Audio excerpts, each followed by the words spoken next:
right, here we go. Oh, cool. Zoom link for Thursday. Okay, cool. Hello, everybody. We are here today to talk. My name is Barbara Voltage-Schreiber. I'm the founder of Sisters Rocking Courage, and we are here today to talk about changing the conversation for trauma survivors. What are the things that are holding us back? And of course, you saw from the title that of No More Migraines. I'm here to introduce you to Tamara Wendt, who is the founder of Exponential Year, who changed my life. So Tamara, it's true. We're going to talk about that today. Tamara, go ahead and introduce yourself. Yeah. Hi, Barbara. Good morning. And hi to everybody. My name is Tamara Wendt. And right now I'm in a big empty room. I'm helping my mom sell her home. So it's actually not a Zoom background. It is just an empty room. So it kind of was looking like that today when I saw it. But yeah, it was just fantastic getting to meet Barbara and getting to help her get the results she did. I'm really excited to get the word out about brain training. I didn't suffer with migraines, but I did have some chronic health issues that I dealt with since my early 20s, and I'm in my early 40s now. So about 20 years. Mostly food and chemical sensitivities and fatigue and a couple rounds of burnout. And, it had a pretty substantial impact on my life and my finances and what I was able to do. And I did a lot of things to try and address it.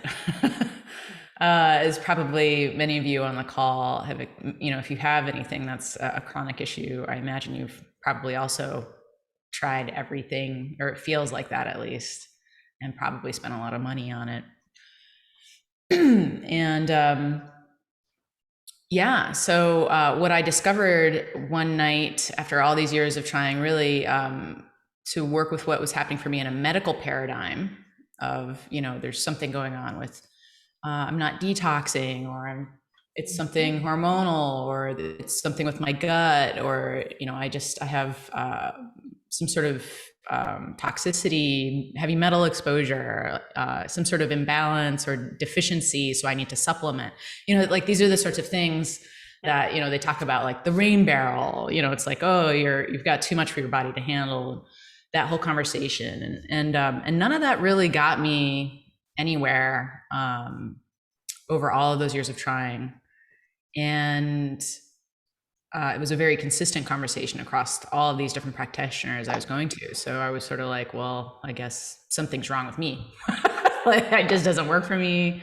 Even though I always felt like I was a healthy person, I was like, what's going on? So one night I actually came across a YouTube video where someone who was talking about Candida, who is in that paradigm, started to mention this brain training program called DNRS. And then it's like all the light bulbs went off, and they were talking about how it was actually something happening in the brain that was sort of unconsciously moving the body, shifting the body constantly into a stress state, into this sort of fight, flight, freeze states. And even though I was someone, I'm a meditator, I consider myself very calm, like all these things, like my body was still like doing this, and I didn't even realize that was happening. And so, so as I started diving into it, I was just like, oh my gosh, this makes so much sense. It was just like the lights went off. And the other thing that I saw were in DNRS and a number of other modalities that work in this frame, right, in this other paradigm. Mm-hmm. I just heard all these people who had conditions like what I have and things that are similar, and they would talk about getting better. And I just never really heard that in the other one was always about managing it for the rest of your life and, elimination forever. And, and so I was just like, well, I'm really excited about this other possibility, so I sort of dove in and started, getting into all kinds of different ways that people are working with this, and got trainings in it. And just initially my goal was to just work on my own health. And then as I went along, I was like, this is fascinating. Mm-hmm. I absolutely love this. And there were all sorts of other benefits that were happening around, like, just some of my broader goals about, the type of state and experience I want to have in life in general. Yeah. That went even beyond my health. And I was just like, this is absolutely amazing.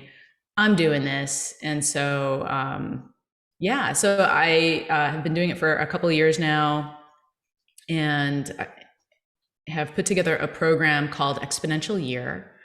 And essentially, I wanted to find a way to be able to massively support people to do this type of work, because I had seen out there that there was a lot of like one-on-one sessions available, and then occasional online programs. But I wanted to sort of put that all together, where the idea is there's, plug and play, sort of like all you have to do is show up and it's facilitated for you, Right. whether it's a recording or a live call, and then supplement that with community and access to coaching feedback through like a messaging group, and then also one-on-one sessions. So you're getting really detailed, work done with coaches, so you're not falling through the cracks. Because a lot of the time when we're dealing with this stuff, it's all about safety. Always. And feeling safe. And so giving the body and the brain what it needs to feel that way is normally about, having people that you can count on, that are there for you, and having that consistently, so you're not alone in anything. For sure. You had talked about DNRS.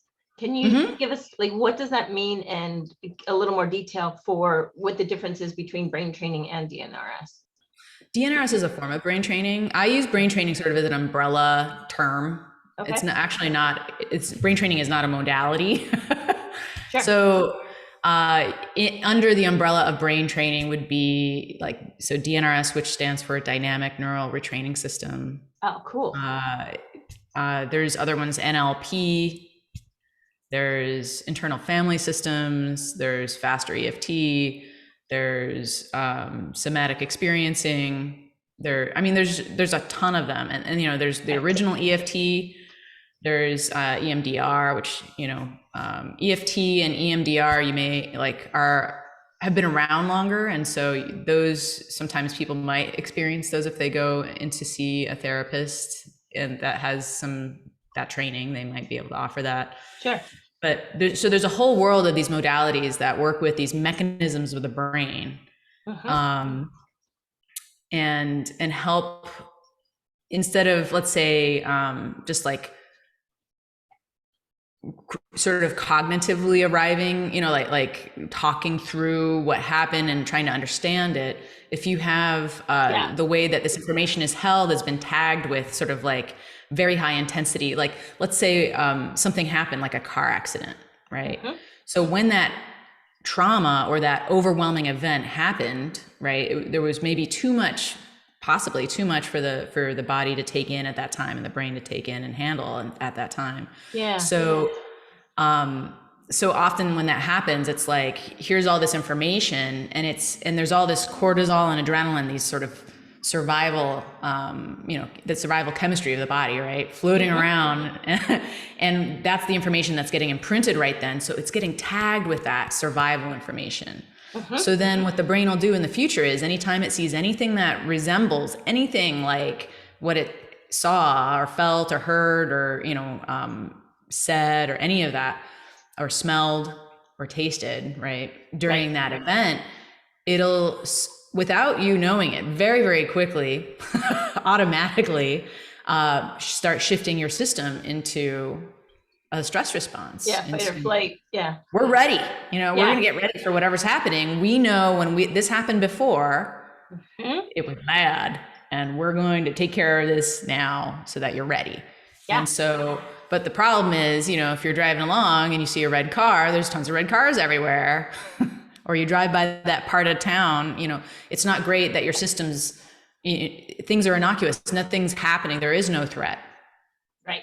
And your body's still tipping into that. And then you're experiencing what that's like. So when your body's doing that, all of a sudden you feel little uneasy, a little anxious, a little higher, but oh, I'm a little nauseous. I'm a little, whatever. I'm getting a headache, whatever, I don't want to get on the highway. I don't want to drive there. I don't want to, like you just start having these things where your behavior starts to change. Your experience of your sensation is changing. What's being produced in your body. You're like, where's this even coming from?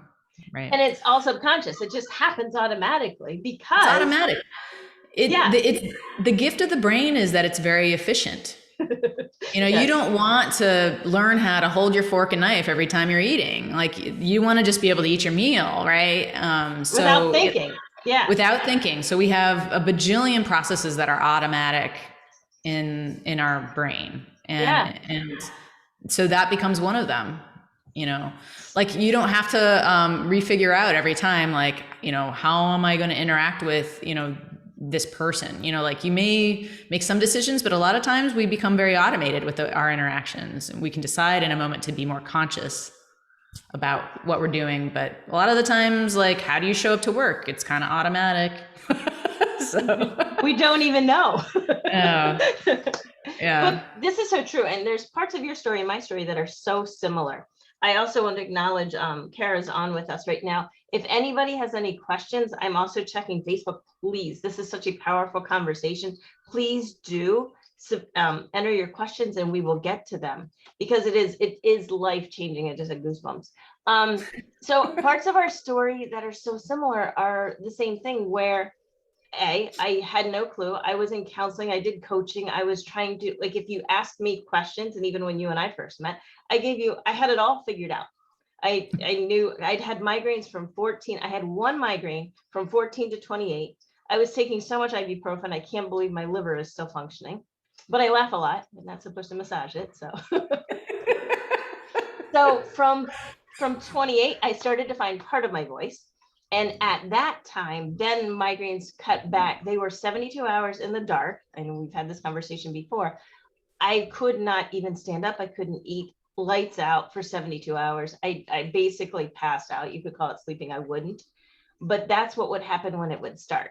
And so I did everything. Again, Western medicine. I searched so many different doctors. I had specialists. So we have that same story. In my mid 30s, there's a story about a doctor that was not excited to see me, two doctors actually. But in my mid 30s, I was at a point where I was like, okay, fine. I just have to figure out how to live with this. Like this, and it really became disruptive to my life. I had to go to work even with migraines. I had a car accident once with a migraine because I shouldn't have been driving. So there's all of these pieces. I felt bad for the lady. There's all of these pieces that we tried to solve using our brains that were on autopilot.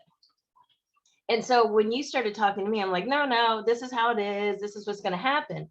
So there's a piece of this when you talk about brain training, and I'd love to hear more of this, for you to explain more of the steps, because it's just phenomenal to me, where we had to go back and revisit some of my, what we call them like big memories, like the ones that just were very intense, shall we say, that I had trouble talking about, that I didn't really want to talk about. And we went through that process of revisioning them. And I had no idea the power that would have.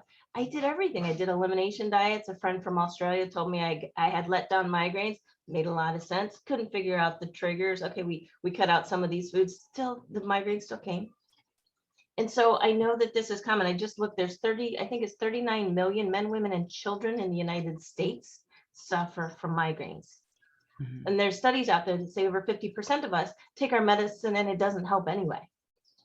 Like we take it because we don't know what else to do. So can you talk through the steps in a way to help me and others understand how this powerfully works? Now, when I was talking about getting them 1, 2, or 3 times a month, so you're talking 72, 3 days, 6 days, 9 days a month, I'd be out of commission. Since January, I had 1, and I now know, because of our work, I know what caused it. And had I called you immediately, it wouldn't have been a 3-day. And then I had 2 others that were half days. So since January, which is now 8 solid months, I've lost 5 days to pain. That's it. And we're going to work on getting to that number to be 0. Zero headaches, not even 0 migraines, 0 headaches. I'm just not afraid of them anymore. I didn't realize that I feared them into existence. Yeah. So how does this work? Right. Right. And I do want to preface this a little bit with, this is mechanical. It's not magical. I see this entire process as being uh, a physiological process. So it's not like if someone has, let's say, something like if we see it responding to stress. So like we did a little bit of an exercise where when this just came up because we were having a business conversation. And you said, "Oh, I need to go. I'm starting to get a headache." And I was like, "Well, you'd have 15 minutes, just to see if we could bring it down." And what we saw is, we got a result where, it reduced in intensity. And so if we see something is really occurring as a stress response, if there's some sort of patterning that happens, it's like, well, this always happens when, if I hear that, like, I'm like, oh, okay, maybe that's what, some of what's going on, or some of the things that are indicators that it'll work. But, essentially, so like with a migraine. So, and I'm not saying that this is the case for everyone who has migraines, Right. but, if you look at what did the system get? What did your body get by being in a dark room for 3 days?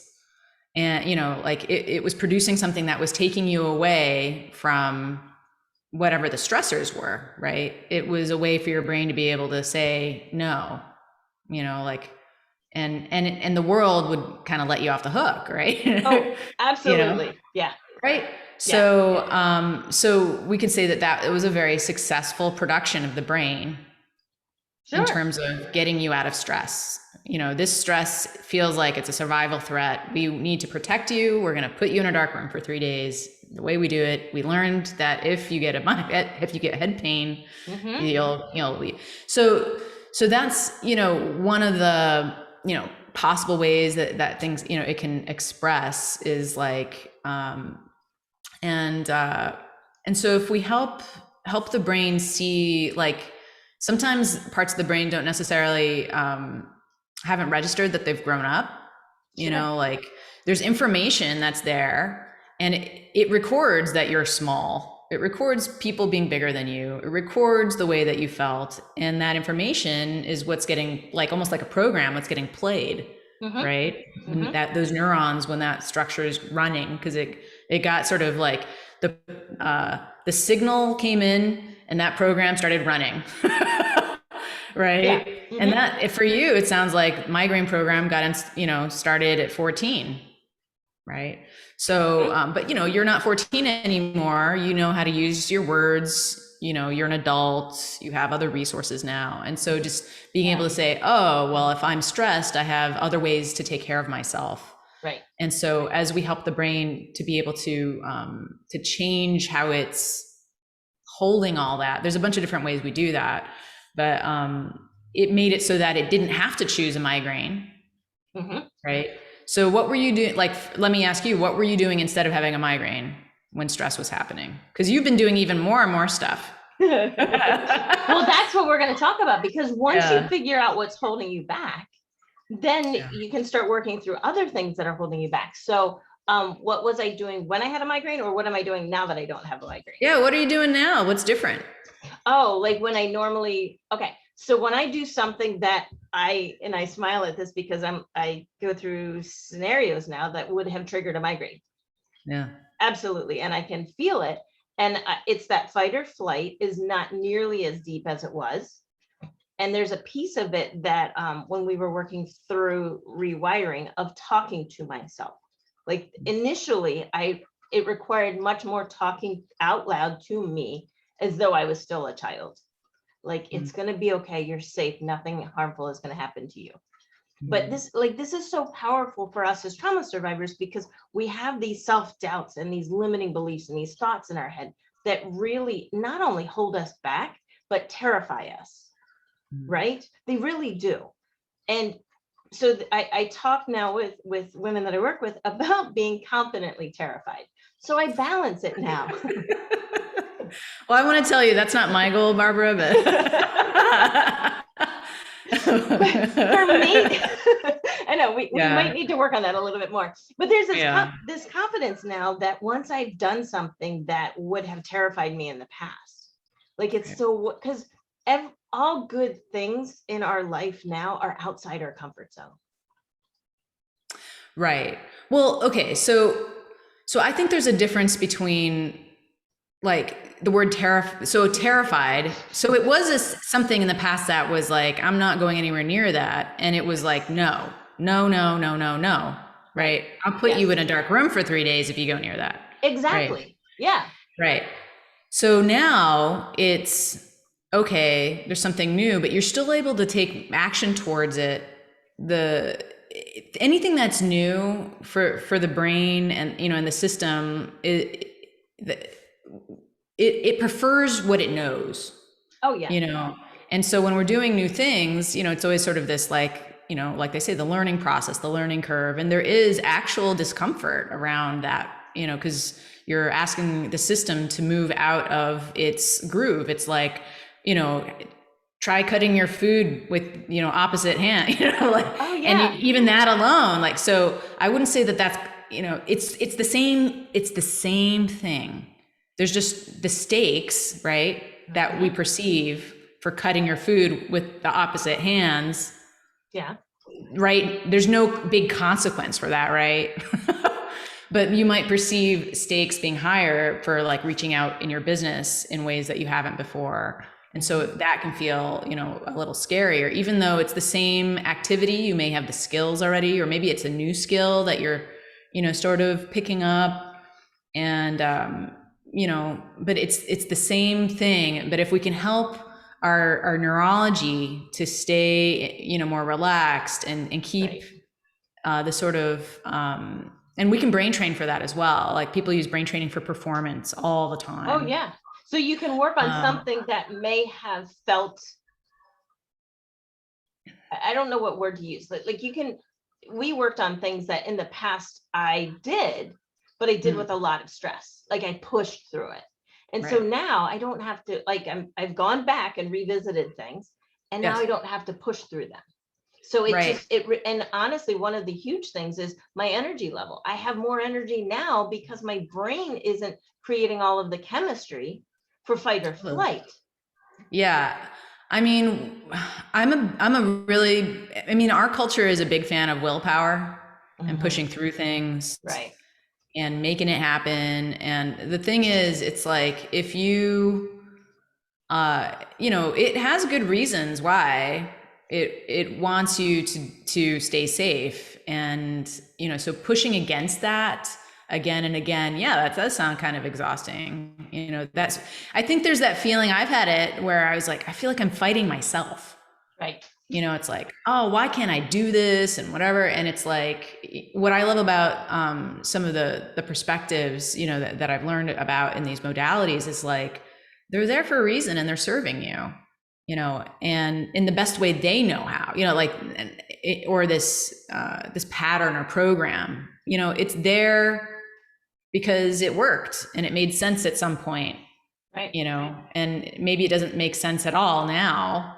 So what's so fantastic about these modalities and these tools is it doesn't work now. So we now can go and actually update it and change the programming so that it is aligned with what you need and want now.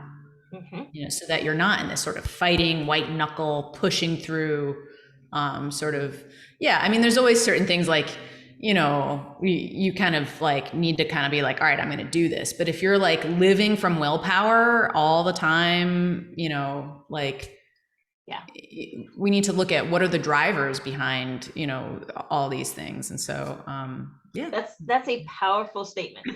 If you're living from willpower with willpower, there's another way. Because I know when we and I got together, like that was just my style. That's what I knew. And I was just known that I get stuff done. And so there's a fascinating part of that when like that was what my identity was. And I was kind of cool with that identity. But we had a really powerful conversation about, I didn't realize how small my world had gotten. and we had a powerful conversation about oranges because you were talking like, do you have food sensitivities? And I was like, oh yeah. Oh yeah, yep. And you're like, okay, I don't know how it came up, but I'm like, you might have asked like, what are some of them? Or you were talking about oranges. I was like, yeah, I can't eat Well, oranges. so I know in migraine, they'll say there's a bunch of there's a list of things that are common in migraines that are the common triggers. When it'll be like, oh, it's your hormones, your period, your cycle, it's food. And so I was just kind of thinking, going through and checking in on different things with you. And so I asked you about food. Yeah, and I was like, oranges, oh no, candied oranges make me super duper sick. And you're like, really? And so you told me a story about somebody who had dissociative personality disorder, right? Yeah, so he had I actually can't remember if it was a he or a she. Okay. So they had multiple personalities, and one of the personalities was like horribly, maybe almost anaphylactically reactive to oranges. And the others weren't. And so they could actually eat oranges when they were not in that particular personality that had the reaction, and they didn't have a reaction. So when you told me that, after we worked through that one session, the next day I tried an orange because I'm like, well, you gave me the belief that what could be possible for somebody else. So I'm like, oh, let's give it a try. So I ate an orange and I was fine. And I remember going out to the mailbox thinking, wait a minute, what else isn't true? Because what I hadn't realized when my life got so small was that I had control over everything that I knew that affected little old me. And so if I put these beliefs together, which is part of the fight or flight, right? I'm just controlling, trying to protect myself, keep myself in a safe space. Right. And you can't tell me that oranges aren't going to make me sick. So that was something that I had really clung to. So since you and I have worked together, that has opened up now for me to start questioning, is this true? Right. And is this what's best for me? Right. And I do want to say you did not have anaphylactic reactions to oranges, right? No. Yeah. No. So I would never ever tell someone to go. I just want to clarify that. Like, yeah. So you were like, I'm going to have a little test to see if this works and doesn't trigger. What was it? It was a migraine trigger. It was a migraine trigger. Yeah. A stomach. First start off with stomach and then migraine. Right. So I just want to clarify, Thank you. I'm also very careful when I do all of this stuff, because, but, so what we did for you, so for example, in the past, when you thought of oranges, there was some sort of link to, at some point, you learned that oranges cause migraine for you. Right? Mm-hmm. There was some sort of association there, right? And so something shifted for you with this, and you were able to experience the migraine, or not the migraine, the orange. And because of what had changed with the brain training, you were, your brain didn't automatically see it and send it to, go run that program, go run the stomach issue and then the migraine, right? It did something different. And so you started asking. So it really started freeing up your system. Cause like you said, yeah, we can kind of get in this thing where, there's just a lot of fear about everything. I know for me, I was down to just a couple foods. I was just like, everything makes me sick. Everything makes me sick. It's like everything I eat, like, so, and so one of the things like I had to work with, are things where I have the thought, can I eat that? It's so conditioned. Oh, can I have that? Can I have that? Like this sort of, which is automatically already, it's sort of a form of a hypervigilance. Of course. Can I have that? Can I have that? Can I have can I go there? Is it going to smell there? Can I go to that store? All that stuff. Can I do this? Will I be tired? Will I be, will I get enough sleep? Am I going to sleep tonight? And, the insomnia programs and, the fear of I won't sleep, which often, fear is a stress, will cause stress and then you won't sleep very well. But it's like, but how do you break that? Because you're running this program. So again, it's like when people are like, well, just relax. And you're like, no, but the brain's doing it. It's not something you're consciously doing. The brain is doing it. And so I can't wait for the world to have this out there as sort of like a much more baseline, like the same way we know, like, it's good to, take walks and get enough sleep and drink water and, eat balanced. It's like, this is how Right. you do, take care of your brain, and all Mm-hmm. the anxiety that's out there, and all the way that the physiology and the brain works is something that, is really just not well communicated yet. And a lot of mental health care professionals are not aware of these tools and mechanisms yet, which is, Mm-hmm. it's just going to take a little while for it to catch up. Because for certain things, the processes that they use and their methodology is fantastic. But for others, you'll see people who are, they're just dealing with the same thing for decades. The accident, the surgery, the fight with their parent, the loss of a loved one, the grief. People who just stay in grief patterns for years and years and years, and Well, and it becomes on so many things. So yeah. it becomes subconscious or habitual almost. I can speak from my perspective where I didn't even have the awareness. And even when we first started talking, I'm like, no, that part's good. And Yeah, so you it did. was Yeah, you're like, oh yeah, that just I know that. let's talk over I know. here. Yeah. Well, but So the thing is, though, you can actually even have that insight of like, well, this is keeping me safe, but then it's like, how do you actually change it? so here's a question that ties into this is what if I don't have food sensitivities or migraines? Yeah. Like that was just the open door to me. Like that's Right. what got us going. This Right. is so powerful, especially as we talk with trauma survivors and changing the conversation. Some Right. people don't have food sensitivities or migraines or chronic pain. They have other like circular thoughts or those, like talk about that. Yeah. I mean, so so I really look at it like this, like anything that especially is appearing as a pattern, in your life that isn't aligned with what you want to create. Brilliant. Right. Yeah. So if you're experiencing like, I mean, let's say even take something like loneliness, right? Mm-hmm. So some of the things that cause that might be like, well, I don't have enough relationships or friendships in my life. This is something I'm really paying attention to a lot right now. Mm-hmm. I mean, it got exacerbated because of what's been going on in the last year and a half, but our having social networks and friendships and relationships that are loving and all of that, it's like, what's keeping that from happening? And so there's certain actions that we can take to shift that. But like a lot of people like have anxiety, like, how do I go talk to someone? How do I have a deeper relationship? Like, how do I, become a good friend myself? Like, how do I do all of those things? And those are skills to build. But, and it's just like, again, learning a new skill. I'm going to do something a little differently than I have. Like, I've been able to function in this world this way. It's just like, oh, I'm going to do something different. I'm going to learn a new skill. I'm going to change my hands when I'm, I can't even there that way. Right. I'm going to tie my shoelace differently. I'm going to comb my, I'm going to put my pants on different leg at a time. It's something new and different. And so it feels a little weird. And again, if you add on top of that, some sort of like there's stakes, like, well, what if I'm rejected? What if this thing then it might remind you of something that happened when you were younger or something like that. So I bring up anxiety and loneliness because it's something that's just so widespread right now, and it's highly stressful to the body. Our species is designed to be together in community and groups for survival. Yeah. And so, when you're talking about survival physiology and stress physiology, isolation is something, it's just not super duper great. So, even just having the skill set, and taking the consistent action towards having more friends and learning those skills and building that life and doing, like, what does that take? Well, and it starts with the brain, with our thoughts, because with Sisters Talking Courage, I'm working with women that I see fight or flight responses daily.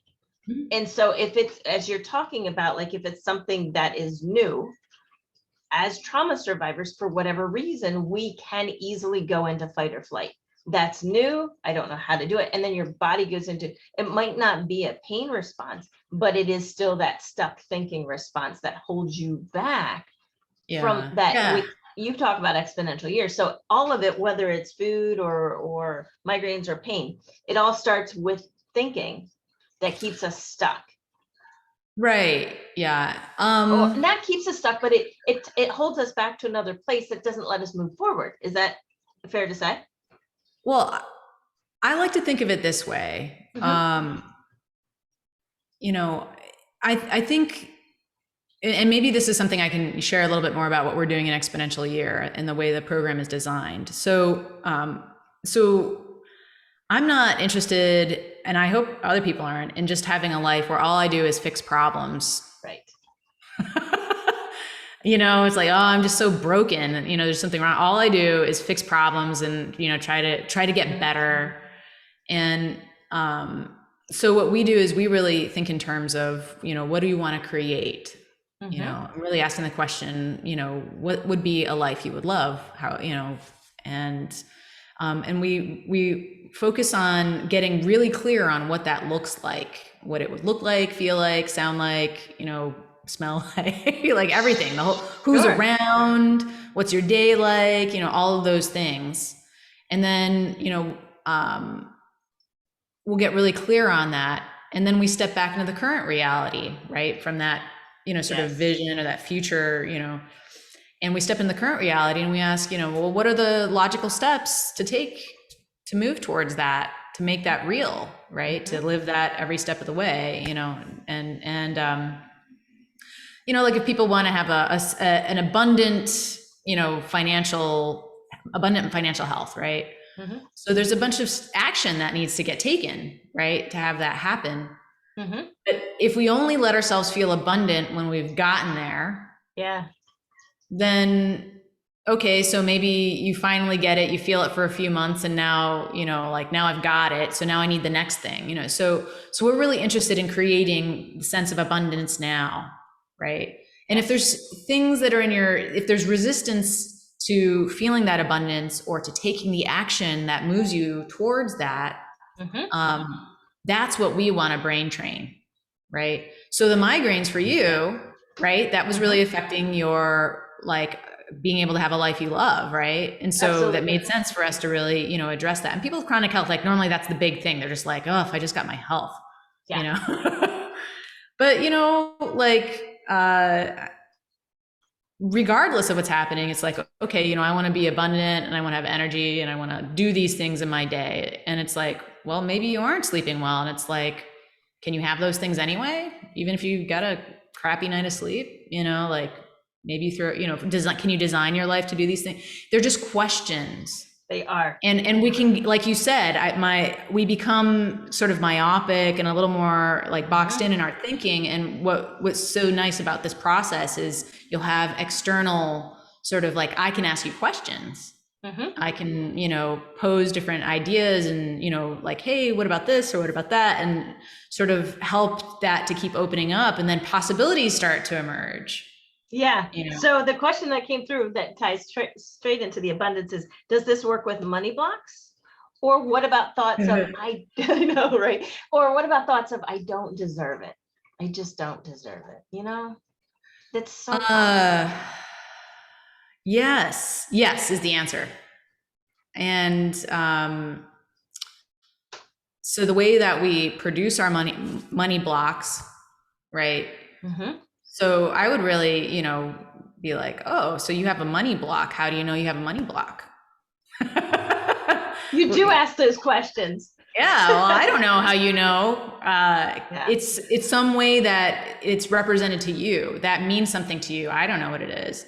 So how do you know you have a money block? And then you'd start telling me, well, I know I have a money block. I'm just making this up because, I always, lose all my money. I make money and I lose money right away. Like something always happens and blah, blah, blah, So we would start dialing into, like, okay, when did that start? And find some of it. So somehow there's a program that says I can't have this money because it's not safe, or I can't have this money because it breaks the family structure, or I can't have this money because money's bad because I went to church and the church said money's bad, whatever, who knows? Who knows where you heard it? Right. Or what you heard, or where it came in, or some experience somewhere, and you're like, ooh, and so we would work on finding what that is, right? And then we would go in and normally there's some sort of survival intensity in there. Yeah. It's something to keep you safe, connected to the family, and all that stuff. And so we work again on going in to be able to remove that intensity survival tag that's connected to that information, right? And so when we remove that, now there's just information that, turns into wisdom. Now it's not like every time I see that, it's like, oh crap. It's, oh, that was what happened. Now it's just, that's what happened. Right. And that's so much more relaxing. So much more. And some people just forget about it. Like, people who've had like pretty severe, things that have happened, like, they don't even remember a lot of the details anymore because it's just not required. You had to remember every detail when it was because it was for your survival. But if it becomes something like, do you remember every detail of what you had for lunch a month ago? Yeah. Not important for your survival. Now, if someone started choking at the table, or you did, you might remember what was on your plate and every detail of it, right? Such a good example. Yeah. Yeah. So. Yeah. I know, this is amazing. And we're going to have to schedule another chat because I know talking through money blocks is something that people are really interested in. Oh yeah, let's do it. Absolutely. Please, let's have some examples so we can get some results for people. That's what I'm all about, get results. So absolutely. Yeah, because once the results come, then like that whole exponential piece is really true. Like when you talk about like what you're visioning or what you want, we know our starting point. But as the energy frees up in a way that we never knew it could, because we're talking, for me, it was decades. Like I've never felt this well. And now I know, right? Now I kind of sashay around because I'm like, I've had a migraine. You're so cute. You're so cute. Oh, and now the possibilities really are, I'm not the one holding myself back anymore. And there's I call it grace space. There's a space of being kind to ourselves to know that all of those things that we were doing were just to protect ourselves. We were just that scared. And so for me, like it really has changed the ability to be kind to myself and to really make better decisions. When we first met, you would ask questions and I didn't even know how to answer them. I would be almost from a defensive place. But right, because I'm like, this is how my life works. You're not going to tell me it can work differently because I got it covered. I've been walking in my shoes. And so it was just interesting as that started to loosen up what the possibilities could be. And that's why I just really wanted you to be able to share your wisdom with others, because I'm, so many times, like this is really true for me. It really jazzes me up. And the women that I'm meeting now, I wouldn't have been meeting if I hadn't worked with you. It's just that true. Because that whole energy piece, when we think about how much energy it takes, okay, we'll talk about pushing a car that's got the brake on, right? Or even if it doesn't have the brake on, how much energy it takes to push it. But if it's in neutral, all of a sudden, and so there's this piece, that might not be the best example, but there's this piece for us that when we take the brakes off, the brakes were just there to protect us. When we take them off, what becomes possible? And that's what you opened up for me. And I'm just really grateful. I know. So your exponential year information we will put below. And again, we'll probably be scheduling another one of these chats. So for folks that are watching, post your questions below, and then we can work on getting another conversation started. And we'd love doing this it's on Zoom, so we can always do a group conversation because these questions are amazing, aren't they, Tamara? And you hear them all the time. You hear them, and you even have more amazing stories from other folks. But for me, this has just been fantastic. Love it. Absolutely love it. All kinds of things. So just to let some folks know, so I did a longer interview with Barbara talking specifically about, all of this and her story on the Exponential Year Facebook page. So you're welcome to go if you're like, I can't get enough, I want to hear some more. Yeah. There's a video there. And then there's also a handful of recordings of a process that we call the recode, which we can deliver digitally, in groups over the internet. And so we did some Facebook lives quite a while ago. So there's some recordings there that you can watch. And I actually, so we have a weekly member call. It's led by Richard, who has this lovely UK accent, and he guides us through these beautiful recodes.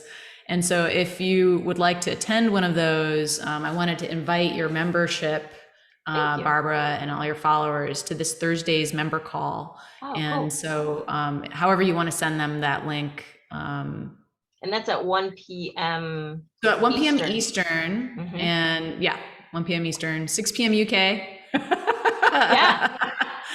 Yeah, so. That's perfect. Yeah. Yep. And I've got some folks over in Germany and Switzerland, and that would be 7 p.m. 1900. Well, they'll know. Yeah, 1900. Yeah. Well, thank you. Any other, wait, there's something in chats too. Any other parting words, advice, tips for anybody? This has been fantastic. Thank you. I just hope that, this has given people some a feeling of ooh, maybe this is possible. I didn't really get into anything technical today about the mechanics of how this works. I do get into that somewhat in the call with Barbara on the Exponential Year page on Facebook. But the way it works, again, I just really want to say I really want this to be something where we really see it as a physiological thing. This isn't head shrinking or whatever. This is literally just working with brain chemistry and neurology and the way that that's held. And at the moment, I'm sure at some point we'll have technology that can get it all done really, really fast. But right now the technology is our attention and our words and, practitioner, and a structure that can help us to shift those states. And like I said, literally change how those tags are held, how that information is tagged, and then the programs that we run. And if we change our automatic programs, we have all lovely automatic programs that we want, or mostly, have automatic programs that we want, our life just becomes so much easier. And there's nothing wrong with anything that's happening. There's nothing wrong with us. There's nothing wrong with you. So that's what I would leave it with. Yeah. And for me, there was this piece of let it go. For me, I was hanging on to some of those memories. And when you and I talked about them, I'm like, no, I deserve to hang on to this memory. It was really a struggle for me. And then once I started to see that it wasn't serving me. So some of our sessions took a little bit longer because there was a piece that I felt like if I let it go, I was saying that it was okay.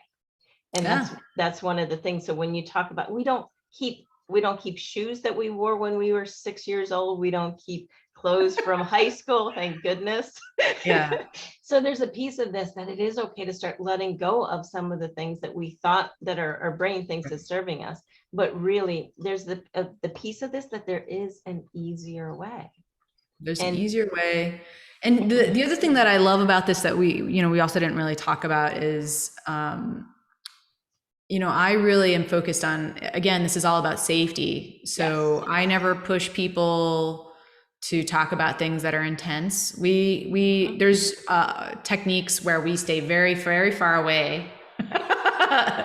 Maybe it's in another galaxy, right? How far away that memory or that intensity is. We don't go right for it. And my whole goal is that, it's something where it's very, very, very gentle. And I also don't need to hear many or any of the details. Yeah, I was going to say that. You're very good about that. Yeah. Yeah. I mean, you were able to work on, I know that it was a lot of intense stuff, but I didn't even hear the details. I mean, you decided to tell me some of it afterwards, but I don't need to know it. So crazy. It's really the opposite of talk therapy in that regard. I don't need to know. It's just mechanistic. It is. It's literally about, just a physiological changes that we're making. So. Yeah. I know. I feel like we could go for another hour or so, but But no, it's just been amazing. So Tamara, thank you so much. I will put your information down below. And then folks, keep giving us your questions, because again, we'll we'll schedule another talk to really start digging into what the answers are for you and what that could look like. So. And in the meantime, if anyone does want to reach out to me directly, you can just message me there on the Exponentially or Facebook group. And if you're not on Facebook, ask Barbara and she'll give you my contact. Absolutely, that works. Yeah, so, if you can't wait, like, let's talk. I want to get you some results, and yes, that would be great. And if you're not a member of Sisters Talking Courage, also, that's just a public page. Please do like or follow, because we're doing these talks at least once a week, just with different people, to make life better for all of us, ladies. Let's do this. All righty. Thanks a bunch. Bye. Bye-bye. Thank you, Barbara.